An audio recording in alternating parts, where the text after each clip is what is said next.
சும்ம இன்னஹும் லசாலுல் ஜஹீம்.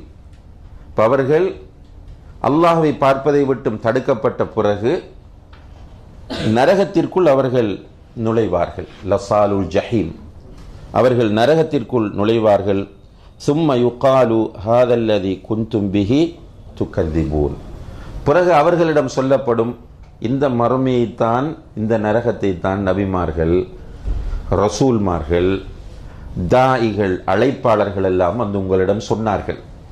ஆனால் நீங்கள் அதை பொய்ப்பித்துக் கொண்டிருந்தீர்கள். இப்போது பாருங்கள் அது உண்மையா பொய்யா.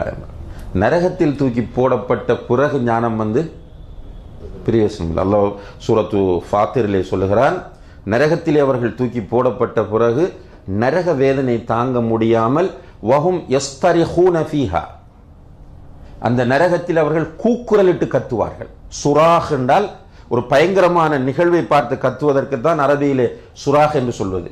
இப்ப நரகத்தில் தூக்கி போடப்படும் போது அவர்கள் சத்தமிட்டு கத்துவார்கள், ரப்பனா அஹ்ரிஜ்னா மின்ஹா. என்ன சொல்லி கத்துவாங்க? எங்களை இந்த நரகத்திலிருந்து நீ வெளியாக்கு. நஅமல் சாலிஹன் கைரல்லதி குன்னா நஅமல், நாங்கள் முன்னர் இருந்தபடி இருக்க மாட்டோம். உலகத்தில் நபிமார் வந்தார்கள், ரசூல்மார் வந்தார்கள், தாயிகள் வந்தார்கள், சொன்னார்கள். ஆனா அவங்க சொல்லிட்டு போவாங்க, நாங்க நினைத்தபடி தான் இருந்தோம், எங்களோட மனோ இச்சை எப்படி சொல்லுகிறதோ அப்படித்தான் நாங்கள் வாழ்ந்து கொண்டிருந்தோம். இப்போது அப்படி இருக்க மாட்டோம் யா அல்லாஹ். நாங்கள் நஅமல் கைரல்லதி குன்னா நஅமல், ஆரம்பத்தில் செய்தது போன்று இல்லாமல் நாங்கள் நல்ல அமல்களை செய்வோம் என்று சொல்லும் போது அல்லாஹ் கேட்பான், وهم يسترخون فيها ربنا أخرجنا منها نعمل صالحا غير الذي كنا نعمل قال أولم يأتكم نذير. உங்களுக்கு அச்சமூட்டி எச்சரிக்கை செய்யக்கூடிய ஒருவர் உங்களிடம் வரவில்லையா என்று கேட்பார்.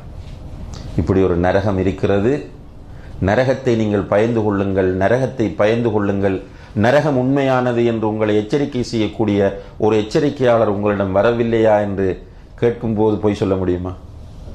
காலு பலா, என்ன சொல்லுவாங்க என்றால், ஆம் வந்து எச்சரிக்கை செய்தார்கள் தான் என்று சொல்லும்போது அல்லாஹ் சொல்லுவான், ஃபதூகு ஃபமா லிஸ்ஸாலிமீன மின் அன்சார். நரக வேதனையை நன்றாக அனுபவியுங்கள், உங்களுக்கு உதவி செய்வதற்கு யாரும் வர மாட்டார்கள். சொல்லு, அந்த நேரத்தில் சொல்லப்படும், ஹாதல்லதி குந்தும் பிஹி துகதிபூன், நீங்கள் பொய்ப்பித்துக் கொண்டிருந்த நரகம் இதுதான், நன்றாக இதை நீங்கள் அனுபவியுங்கள் என்று அவர்களுக்கு சொல்லப்படும் என்று அல்லாஹு தஆலா சொல்கிறார். எனவே கண்ணியத்திற்குரிய சகோதர சகோதரிகளே, அல்லாஹுடைய கலாம் அல் குர்ஆன் நிச்சயமாக நம்முடைய ஈமானை அதிகரிக்க செய்கின்ற ஆற்றலையும் அந்த தன்மையும் கொண்டதாக இருக்கிறது. அந்த அடிப்படையில் இதுவரை நாம் பார்த்த வசனங்கள் நம்முடைய ஈமானை அதிகரிக்க செய்ய வேண்டும், நம்முடைய உள்ளங்களில் நல்ல மாற்றங்களை தர வேண்டும்.